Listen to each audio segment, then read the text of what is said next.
Halo teman-teman, jumpa lagi di channel 0 per 0 dengan Pak Git. Nah, kali ini kita take gambar di titik 0 km Yogyakarta ya, tuh di belakang Pak Git tuh, di depan BNI. Nah, itu titik 0 kota Yogyakarta. Dan kemudian posisi Pak Git ini tepat di depan benteng Felderberg ya. Yang di depannya adalah Istana Yogyakarta atau Istana Presiden yang ada di Yogyakarta. Kali ini bahasan Pak Git tentang Bitcoin ya. Kenapa Pak Git bahas Bitcoin? Karena baru-baru ini Bitcoin breakout dan mencapai all time high-nya. All time high itu istilahnya titik tertingginya. Titik tertingginya tuh di angka 93.000 US dollar atau di sekitar 1,4 M sekian gitu teman-teman ya. Nah, sebelum Pak Git melanjutkan, ada baiknya Pak Git menjelaskan yang sedikit aja gitu, nggak banyak-banyak, yang artinya gini. Bitcoin telah Pak Git jelaskan di episode 26 dan 27. Jadi Pak Git tidak akan menceritakan kepanjangan dan segala macamnya lagi, karena Pak Git sudah menceritakan di episode 26 dan 27, termasuk pengenalan terhadap Bitcoin dan manfaat Bitcoin terhadap rakyat. Nah, yang Pak Git bahas dari awal ini adalah kenapa sih orang percaya banget dengan Bitcoin, hingga Bitcoin yang dulunya harga di 2009 hanya Rp60 sekarang mencapai 1,4 miliar. Permasalahannya di sini, kalau sebuah saham gitu kan ada bentuk jaminannya, sebuah perusahaan gitu ya. Itu kan saham begitu. Itu istilahnya investasi model lama lah, model kuno. Nah, model terbaru yaitu Bitcoin itu nggak ada bentuknya, terus tidak ada jaminannya. Nah, jaminan di sini memang tidak ada bentuknya teman-teman, karena jaminannya ini berupa perilaku manusia. Yang artinya begini, awal-awal penggunaan Bitcoin dulu di 2008-2009 itulah, penggunaannya adalah pertama dipakai sebagai media alat untuk transaksi di judi online, kemudian alat transaksi di perdagangan narkoba, terus pencucian uang, transaksi senjata yang sifatnya gelap, black market. Nah, itu. Jadi selama ada manusia dan selama transaksi ini semua ada, Bitcoin masih akan bertahan gitu, karena ini fungsinya pada awal-awal fungsinya pada saat itu. Nah, pada 2012 Bitcoin ini di Amerika dijadikan semacam sebuah saham gitu loh. Jadi ya dilegalkan secara resmi di 2012 kan, diterbitkan di market yang namanya Coinbase. Pak Git ceritakan tentang awal sedikit aja ya. Jadi Bitcoin ini akan mengalami namanya halving. Halving itu dari kata half atau setengah. Jadi di setiap 4 tahun sekali supply-nya itu akan berkurang setengah. Itu penjelasan itu sudah ada teman-teman ya di episode 26 dan 27. Kenapa terjadi halving ini? Halving itu terjadi karena memang di white paper yang dibuat oleh Satoshi Nakamoto, yang Satoshi Nakamoto ini juga nama samaran gitu. Nah, di white paper itu sudah dijelaskan dalam setiap 4 tahun dia akan mengalami halving atau pemotongan supply separuh.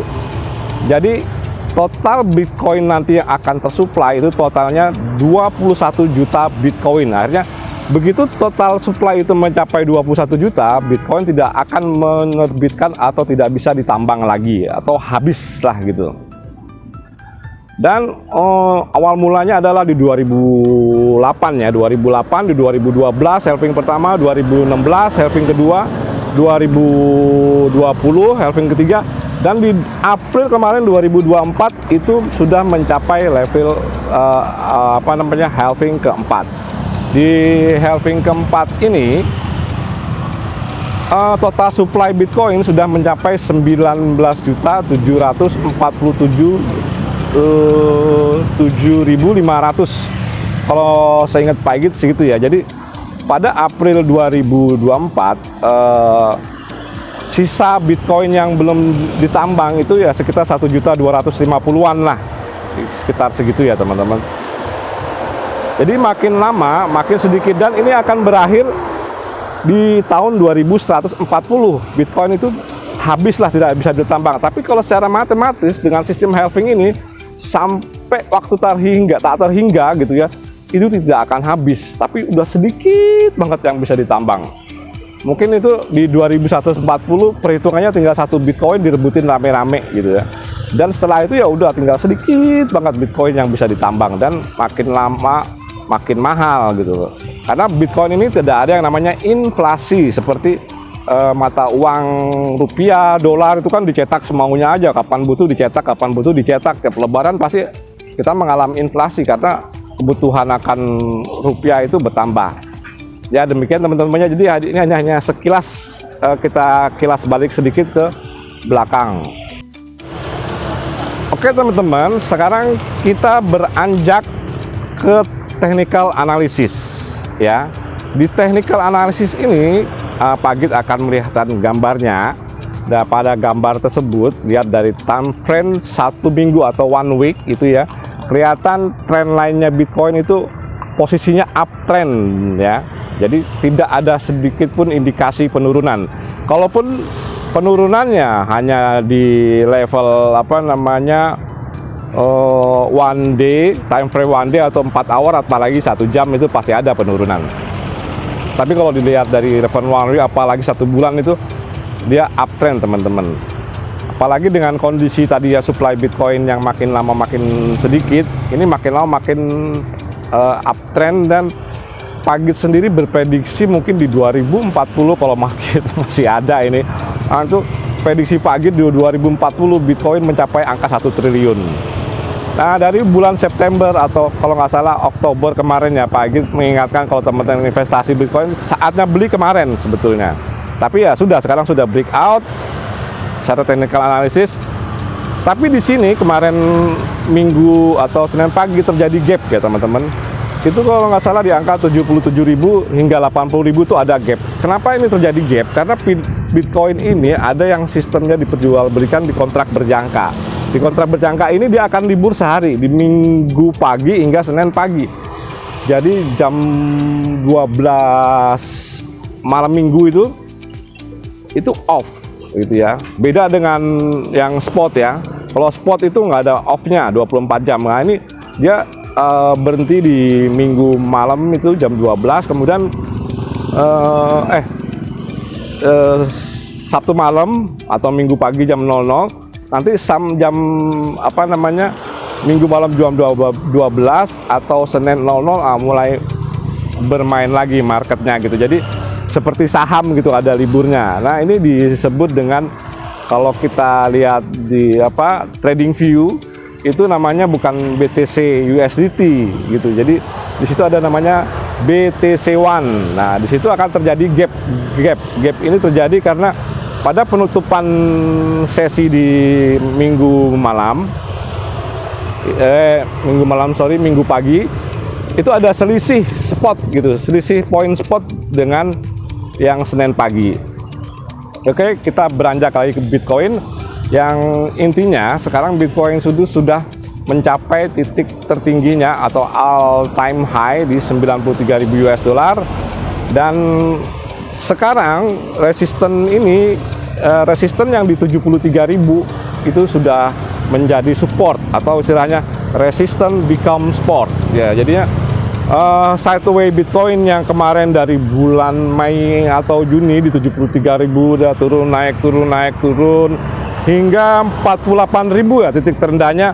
Kemudian dia membentuk pola IHNS. IHNS itu bentuknya begini teman-teman.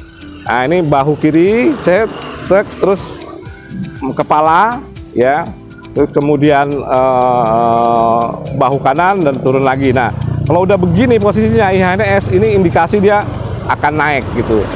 Dan sebelumnya juga di sekitar bulan Juni juga Pagit sudah memprediksikan ada secara technical analysis itu ada bentuk bullish flag ya di bulan Juni itu udah indikasi itu sudah ada, dan terbukti di bulan November ini di BTC breakout hingga 93.000. Jika teman-teman ingin berinvestasi di cryptocurrency, Pagit sarankan adalah cryptocurrency yang masih dalam pola 100 besar ya, atau ya paling jelek 200 besar lah.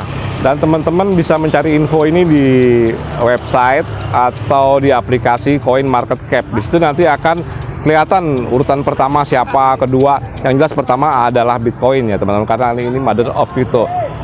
Dan mungkin saran Pagit ya, 4 koin yang kuat bertahan itu Bitcoin, Ethereum, BNB, Binance, kemudian keempat Solana. It's okay lah gitu. Kalau teman-teman senang dengan koin meme, mungkin Doge, Doge, Shiba kuat juga teman-teman, karena capital marketnya juga besar. Oke. Nah, ya ini maklum teman-temannya, karena ini syutingnya di pinggir jalan Malioboro, jadi banyak yang hilir mudik. Kadang-kadang Pagit harus off gitu, kalau ada yang lagi berisik banget gitu, Pagit off, cut dulu baru disambung gitu. Kembali lagi kemana tadi teman-temannya? Oh ya, setelah teman-teman Coin Market Cap itu yang di Coin Market Cap tadi ya, ini Pagit saranin kalau buat koin-koin baru ya teman-teman. Pagit punya dua opsi di sini. Yang pertama adalah PP. PP ini koin meme teman-teman. Sebetulnya koin hanya buat mengolok-olok yang tidak punya fundamental, tapi telah membentuk komunitas yang kuat gitu loh.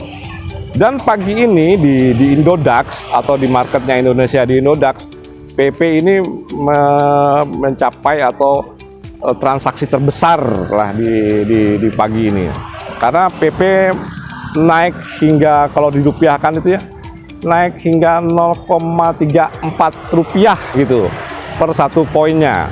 Ini sebetulnya koin ini adalah dulu awalnya koin untuk mengolok-olok Donald Trump.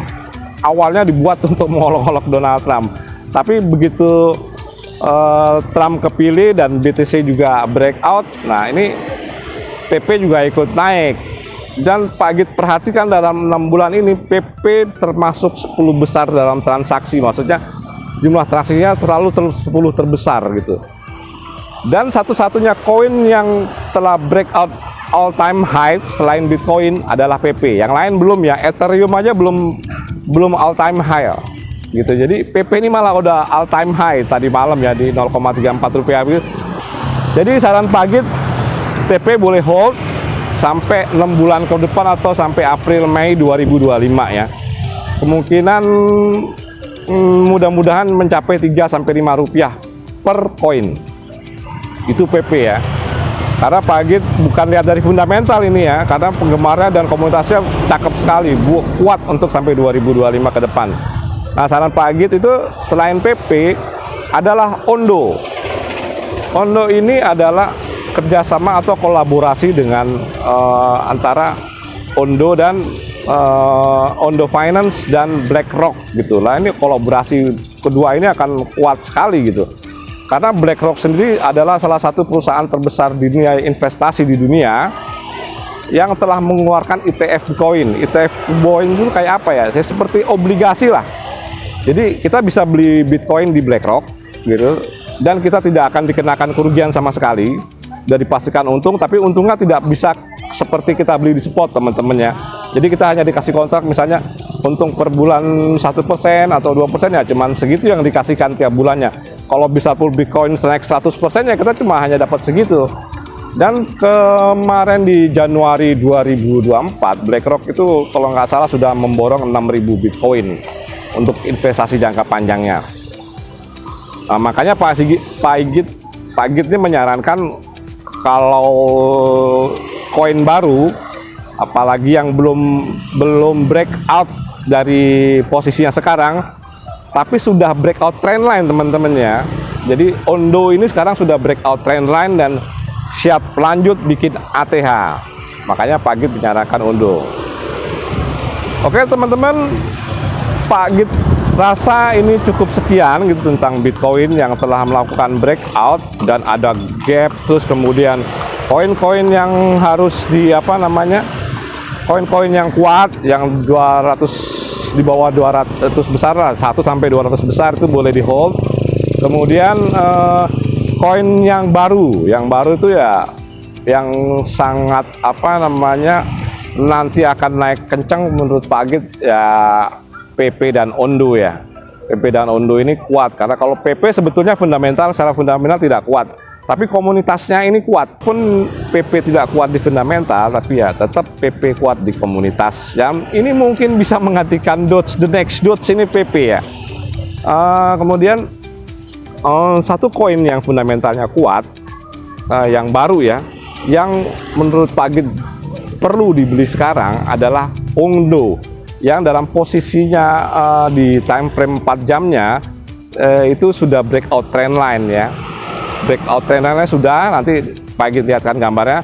Kemudian Pak Git prediksi dia akan naik ya sekitar 1000 sampai 1200% lah di 2025. Oke teman-teman, begitu bahasan Pak Git tentang cryptocurrency dan teman-temannya, Bitcoin dan lain-lain maksudnya.